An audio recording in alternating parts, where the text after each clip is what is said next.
அனைவருக்கும் வணக்கம். இன்னைக்கு வீடியோவில் என்ன பார்க்க போகிறோம் அப்படின்னா, சனிக்கிழமை அப்படின்னு சொன்னாலே சனி பகவான், பெருமாள், ஆஞ்சநேயர் போன்ற கடவுளுக்கு விசேஷமான கிழமை அப்படின்னு சொல்லலாங்க. இந்த சனிக்கிழமையில் நாம் வழிபடுறவங்களுக்கு சகல சௌபாகியங்களும் கிடைக்கும் அப்படிங்கிறது நம்பிக்கை. அந்த வகையில் சனிக்கிழமையில் இந்த விஷயங்கள்லாம் செய்யும்போது நமக்கு பரிபூர்ணமான அருள் கிடைக்கும். இந்த விஷயங்கள்லாம் செய்யக்கூடாது அப்படின்னு நிறைய தகவல்கள் இருக்குது. அவையெல்லாம் நம்ம இந்த வீடியோவில் என்ன அப்படின்னு பார்க்க போகிறோம். வீடியோ உங்களுக்கு பயனுள்ளதாக இருக்கும். கடைசி வரைக்கும் ஸ்கிப் பண்ணாமல் முழுசாக பாருங்கள். உங்களுக்கு என்ன கடவுள் பிடிக்குமோ கீழே கமெண்ட் பாக்ஸில் பதிவிட்டுட்டு வீடியோக்கு ஒரு லைக் பண்ணிடுங்க. வாங்க வீடியோக்குள்ளே போகலாம். நீங்கள் இன்னும் உற்சாகம் டிவி சேனலை சப்ஸ்கிரைப் பண்ணாமல் இருந்தால் சப்ஸ்கிரைப் பண்ணிக்கோங்க. கூடவே இருக்க பெல் ஐக்கானை மறக்காமல் கிளிக் பண்ணிடுங்க. சனிக்கிழமை அப்படிங்கிறது சனி பகவானுடைய அருள் பெற நாம் செய்யக்கூடிய வடிக்கக்கூடிய சாதத்தில் சிறிதளவு தயிர் கலந்து பிசைந்து அதை கருப்பு ஏல் சேர்த்து உருண்டையாக உருட்டி காகத்துக்கு வைத்து நாம் வழிபடுவது சனி தோஷத்தை எல்லாம் நீக்கும் அப்படின்னு சொல்லுவாங்க. நம்ம இப்போ என்ன பார்த்துட்ருக்கோம் அப்படின்னா, இந்த தகவலானது ஸ்ரீ வராகி அம்மன் ஜோதிட நிலையத்தில் ஜோதிடம் கேட்டவங்களுக்கு வாழ்க்கையில் ஏற்பட்ட மாற்றத்தை பற்றியே அமைச்சிருக்காங்க. அதாவது நம்ம வாழ்க்கையில் ஏதாவது பிரச்சனைகள் இருக்குது அப்படின்னா நீங்கள் இந்த வராகி அம்மன் ஜோதிட நிலையத்தை தொடர்பு கொள்ளுங்கள். கண்டிப்பாக உங்களுடைய வாழ்க்கையிலும் நல்ல பலன்கள் நடக்கும். உங்களுக்கும் தீர்க்க முடியாத கடன், திருமண பிரச்சனை, வீட்டில் பிரச்சனை அப்படின்னு உங்களுக்கு பிரச்சனைகள் இருக்குது அப்படின்னா நீங்களும் வராகி அம்மன் ஜோதிட நிலையத்தை தொடர்பு கொள்ளுங்கள். சனிக்கிழமைகளில் நாம் பெருமாளுடைய வழிபாடு மட்டும் இல்லாமல் சனி பகவானுடைய அருளையும் பெறுவதற்காக வழிபாடுகள் செய்யலாம். அதே போல் குறிப்பிட்டு முக்கியமாக குலதெய்வ வழிபாடை இந்த சனிக்கிழமை நாட்களில் நிறைய பேர் மேற்கொள்கிறத நம்ம பார்த்துருப்போம். அதே போல் சனிக்கிழமையில் ஒரு கருப்பு துணி சதுரமாக வெட்டி எடுத்துட்டு அதில் ₹1 நாணயத்தை வைத்துக்கலாம். பிறகு அதில் சிறிதளவு கல்லுப்பு போட்டு கருப்பு நூல் கொண்டு நன்கு இறுக்கமாக முடிந்து கொள்ளலாம். கிழக்கு பார்த்து நின்று கொண்டு தலையை சுற்றி 7 முறை திருஷ்டி கழிப்பது ரொம்ப நல்லது. இது போல நாம் 21 சனிக்கிழமைகள் செய்து வர நமக்கு இருந்த கஷ்டங்கள், துரதிர்ஷ்டங்கள் எல்லாம் நீங்கி போகும். வெற்றிக்கான வாய்ப்புகள் கண்டிப்பாக கிடைக்கும். அதோடு அதிர்ஷ்டம், யோகங்கள் இவை எல்லாம் தேடி வரும். சனி பகவான் கொடுக்கக்கூடிய தோஷங்கள் அனைத்தும் நீங்கும். இந்த பரிகாரத்தை நாம் சனிக்கிழமை காலை 6 மணி முதல் 7 மணி வரையிலும், மாலை 6 மணி முதல் 7 மணி வரையிலும் செய்து வரலாம் அப்படின்னு சொல்கிறாங்கங்க. தலையை சுற்றி 7 முறை நாம் இப்படி சுற்றி எடுத்து பிறகு இதை கொண்டு போய் ஏதாவது ஒரு அரச மரத்து அடியில் போட்டு வருவது ரொம்ப ரொம்ப நல்லதுங்க. இதே போல் 21 சனிக்கிழமைகளில் தீட்டு காரியங்கள் இருந்தால் கூட நாம் இது போன்ற பரிகாரத்தை செய்யலாம். அதனால் எந்த ஒரு தவறும் கிடையாது. அதே போல் வெற்றிக்கான வாய்ப்புகள் நம்மை தேடி வரும் அப்படின்னு சொல்லலாங்க. இப்படி சனிக்கிழமை வழிபாடு ரொம்ப ரொம்ப முக்கியத்துவம் பெறுது. சனிக்கிழமை விரதம் இருக்கிறவங்க அதிகாலையிலேயே எழுந்து நெற்றியில திருநாமம் தரித்து ஓம் நமோ நாராயணாய என்ற திருமந்திரத்தை ஓதி நாராயணனை நம்ம வழிபடலாம். அன்னைக்கு ஒரு பொழுது மட்டுமே உணவு எடுத்துக்கிறது இன்னமும் சிறப்பு. அதுவும் சாத்வீகமான எளிய உணவாக இருக்கணும் என்று சொல்கிறாங்க. மாலையிலும் நீராடி பக்கத்தில் இருக்கக்கூடிய பெருமாள் கோவிலுக்கு சென்று வழிபட்டு வர்றது இன்னமும் நல்லது. அதாவது நம்ம வீட்டில் இருந்தே கூட தீபம் ஏற்றி வைத்து வழிபாடு செய்யலாம். இருந்தாலும் விரதங்கள் இருக்கிறோம் அப்படின்னா அந்த கடவுள் குடிக்கொண்டிருக்கக்கூடிய கோவில்களுக்கு சென்று வழிபட்டு வர்றது இன்னமும் நல்லது. மறுநாள் ஞாயிற்றுக்கிழமை காலையிலேயே நீராடி புருஷோத்தமனை வணங்கிய பிறகு சாதாரணமான உணவுகளை உண்ணலாம். அன்னைக்கு அசைவத்தை தவிர்க்க வேண்டியது ரொம்பவே முக்கியமாக சொல்கிறாங்க.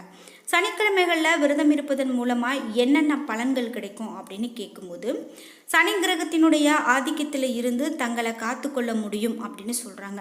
பொதுவாகவே ஒருத்தங்களுக்கு ஒரு கஷ்டம் இருக்குது அப்படின்னா பொதுவான கருத்தாக என்ன சொல்லுவாங்க அப்படின்னா சனி பகவானுடைய தாக்கம் தான் அப்படின்னு சொல்லுவாங்க. ஏன் அப்படின்னா கிரகங்களில் சரியான நீதி வழங்கக்கூடியவர் சனி பகவான் தான். அதாவது கஷ்டத்தையும் சேர்த்து கொடுக்கக்கூடியவர் சனி பகவான் தான்.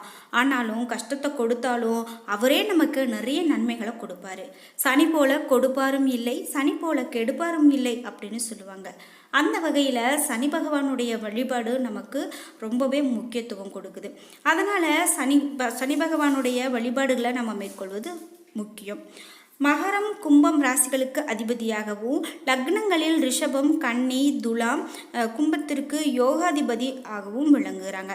இவர்கள் தங்களுடைய பலன்களை அதிகரித்து கொள்ளவும் மற்ற ராசியினரும் லக்னத்தார்களும் அவர்களால் ஏற்படக்கூடிய கெடுபலன்களை குறைத்து கொள்ளவும் தவறாமல் சனிக்கிழமை நாட்களில் வழிபாடுகள் மேற்கொள்வது ரொம்பவே முக்கியம் அப்படின்னு சொல்கிறாங்க. பொதுவாக ஒவ்வொருவருக்கும் ஒவ்வொரு வழிபாடு இந்த நாளில் நான் செய்தேன் அப்படின்னு சொல்லுவாங்க. இந்த நாளில் செய்தால் நல்ல பலன்கள் பலன்கள் கிடைக்கும் அப்படின்னு சொல்கிறது உண்டு.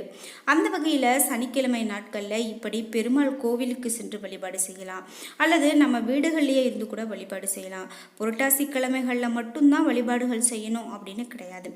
அதே போல் ஒரு சிலருக்கு அனுமனுடைய வழிபாடை தொடர்ந்து வழிபட்டுட்டு வருவாங்க.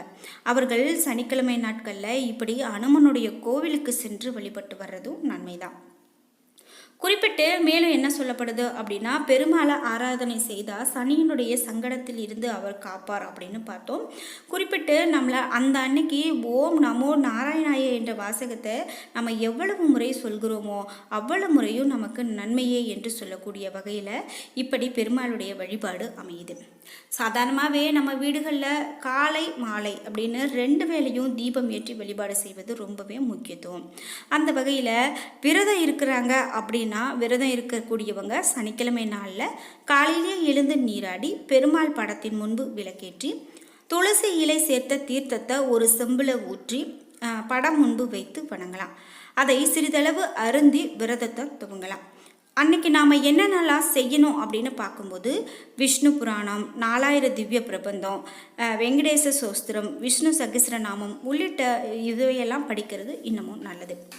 மதிய நேரத்தில் எளிய உணவு சாப்பிடுவது சிறப்பானது. மாலையில் பெருமாள் கோவிலுக்கு சென்று நெய் அல்லது நல்லெண்ணெய் விளக்கு ஏற்றி வழிபாடு செய்யலாம். வசதி இருக்கிறவங்க சனிக்கிழமை நாட்களில் பெருமாளுக்கு சர்க்கரை பொங்கல், புளியோதரை படைத்து வழிபாடு செய்யலாம்.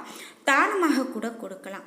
விரதம் மேற்கொண்டாங்க அப்படின்னா என்னென்ன பலன் அப்படின்னா, கிரக தோஷங்கள் அனைத்தும் நீங்கும். குறிப்பாக சனி கிரகத்தால் ஏற்படக்கூடிய கெடுபலன்கள் நீங்கும், வறுமை நீங்கும், செல்வ வளம் பெருகும் என்பதெல்லாம் ஐதீகம்.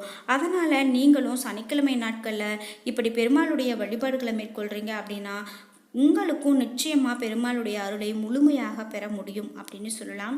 இந்த நாளில் விரதம் மேற்கொள்ளும் போது அசைவம் கண்டிப்பாக எடுத்துக்கக்கூடாது அப்படின்னு பார்த்தோம். அதனால் அசைவத்தை தவிர்த்து விரதம் மேற்கொள்வது மிகவும் நல்லது. பொதுவாக ஒரு மனிதனுக்கு கஷ்டம் வருது அப்படின்னா கிரகங்களுடைய வழிபாடுகளை மேற்கொள்ளுங்க அப்படின்னு தான் சொல்லுவாங்க. கிரக வழிபாடுகளை மேற்கொண்டால் நமக்கு எந்த கிரகம் நாம் வழிபடணும் அப்படிங்கிறது எல்லாருக்குமே தெரியாது. அப்போ என்ன செய்யணும் அப்படின்னா, குறிப்பிட்டு எல்லா தெய்வங்களுக்கான வழிபாடுகளையும் நாம் கிரக வழிபாடுகளாக மேற்கொள்ளும் போது நமக்கு உரிய தெய்வத்தினுடைய பலனையும் பெற முடியும். நம்மளால் முடிந்தால் ஒவ்வொரு கிழமையும் ஒவ்வொரு கிரகத்தை வழிபாடு செய்து அவர்களுக்கான நைவேத்தியங்களை படைத்து கூட வழிபாடு செய்யலாம். அதில் தவறு ஒன்றும் கிடையாது. ஆனால் அப்படி முடியாத நேரத்தில் நம்ம பொதுவாக கிரகங்களுடைய வழிபாடுகளை மேற்கொள்ளும் போது ஏராளமான விரத வழிபாடுகள் நமக்கு பலன் கிடைக்கும் அப்படின்னு சொல்லப்படுது. குறிப்பிட்டு புரட்டாசி மாதத்தை பெருமாள் மாதம் அப்படின்னு பேச்சு வழக்கில் சொல்லுவாங்க. இந்த மாதம் விஷ்ணுவுக்கு உரிய வழிபாடுகளை விரதங்கள் மேற்கொண்டு அந்த மாதம் முழுவதுமே கடைப்பிடித்து வழிபடுவது நல்லது. பெருமாள் கோவிலுக்கு, ஆஞ்சநேயர் கோவிலுக்கு 108 திவ்ய தேசங்களிலும் சென்று வழிபடுவது விமர்சையாக நாம் கொண்டாடிட்டு வரோம். ஆனால் நம்மளால் முடிந்த வரைக்கும் அந்த மாதத்தில் செல்ல முடியல அப்படின்னா கூட மற்ற நேரத்தில் அந்த கோவில்களுக்கு சென்று வழிபடுவது, நேர்த்திக்கடன்கள் செலுத்துவது, இவையெல்லாம் நிறைய மேற்கொண்டோம் அப்படின்னா நிச்சயமாக பெருமாளுடைய அருளை நம்மளால் பெற முடியும். இதனால் நமக்கு மிகவும் நன்மையான பலன்களை கிடைக்கும் அப்படின்னு சொல்லுவாங்க. வீட்டில் இருக்கிறவங்க எல்லாருமே நெற்றியில் அந்த அன்னைக்கு திருநாமம் தரித்து வழிபாடு செய்வது ரொம்பவே நல்லது. குறிப்பாக ஒரு படையல் நம்ம கொடுக்குறோம் அப்படின்னா அறுசுவை உணவோடு வடை, பாயசம், சர்க்கரை பொங்கல் இவையெல்லாம் படைத்து எம்பெருமான வழிபாடு செய்வாங்க. அப்போது கோவிந்தா கோவிந்தா என குடும்ப உறுப்பினர்கள் முழங்கி பெருமாளை வணங்குவாங்க. மாலை வேளையில் அருகில் இருக்கக்கூடிய பெருமாள் அல்லது ஆஞ்சநேயர் கோவிலுக்கு சென்று வழிபாடு செய்வது மிகவும் நல்லது. பெருமாளுக்கு உரிய கிரகமான புதன் கன்னிராசியில் புகுவது அப்படின்னு பார்த்தோம். புதனுடைய ஆதிக்கம் இருக்குது அப்படின்னு சொன்னாவே சாதாரணமாக அவர்கள் மிகவும் அறிவாளியாகவும் மிகவும் புத்திசாலியாகவும் நல்ல படிக்கிற குழந்தைகளாகவும் இருப்பாங்க. அதனால் பெருமாளுடைய வழிபாடுகளை மீண்டும் நம்ம மேற்கொண்டோம் அப்படின்னா நிச்சயமாக அது நமக்கு மிகவும் நன்மையாகவே அமையும் அப்படின்னு சொல்வதால் நீங்களும் இதை தவறவிடாமல் கடைபிடித்து பாருங்கள். கண்டிப்பாக உங்களுக்கும் மிகவும் நன்மையாகவே இருக்கும் அப்படின்னு சொல்லலாம். முடியல பெருமாள் கோவிலுக்கு 2 நெய் தீபங்கள் ஏற்றலாம். மகாலட்சுமி தாயாருக்கு நம்ம கையால் மல்லிகைப்பூ வாங்கி கொடுப்பது சிறப்பு. வழிபாட்டை முடிச்சுட்டு வீடு திரும்பும்போது பெருமாள் கோவிலுக்கு பிரசாதமான இந்த துளசி இலையை தலையில் வச்சு கொள்ளக்கூடாது அப்படின்னு சொல்கிறாங்க. வாங்கி வந்த துளசி இலைகளை தண்ணியில் போட்டு சிறிது நேரம் ஊற வைத்துட்டு அந்த தண்ணீரை தீர்த்தமாக பருகுவது மிகவும் நல்லதுன்னு சொல்கிறாங்க. மீதம் இருக்கக்கூடிய துளசி இலையை பீரோவில் வைக்கக்கூடிய இடத்துல அல்லது நகை பணம் வைக்கக்கூடிய இடத்துல வைக்கிறது இன்னமும் நல்லதான். இவையெல்லாம் கடைபிடித்தோம் அப்படின்னா நிச்சயமாக நம்மளாலும் நல்ல பலன் பெற முடியும். என்ன நண்பர்களே, இன்றைக்கி வீடியோவில் சனிக்கிழமை வழிபாடு பற்றி தெரிஞ்சுக்கிட்டோம். இந்த வீடியோ உங்களுக்கு மிகவும் பயனுள்ளதாக இருந்திருக்கும். வீடியோ பிடிச்சிருந்தால் லைக் பண்ணுங்கள், ஷேர் பண்ணுங்கள், கமெண்ட் பண்ணுங்கள். நீங்கள் இன்னும் உற்சாகம் டிவி சேனலை சப்ஸ்கிரைப் பண்ணாமல் இருந்தால் சப்ஸ்கிரைப் பண்ணிக்கோங்க. கூடவே இருக்க பெல் ஐக்கானை மறக்காமல் கிளிக் பண்ணிடுங்க.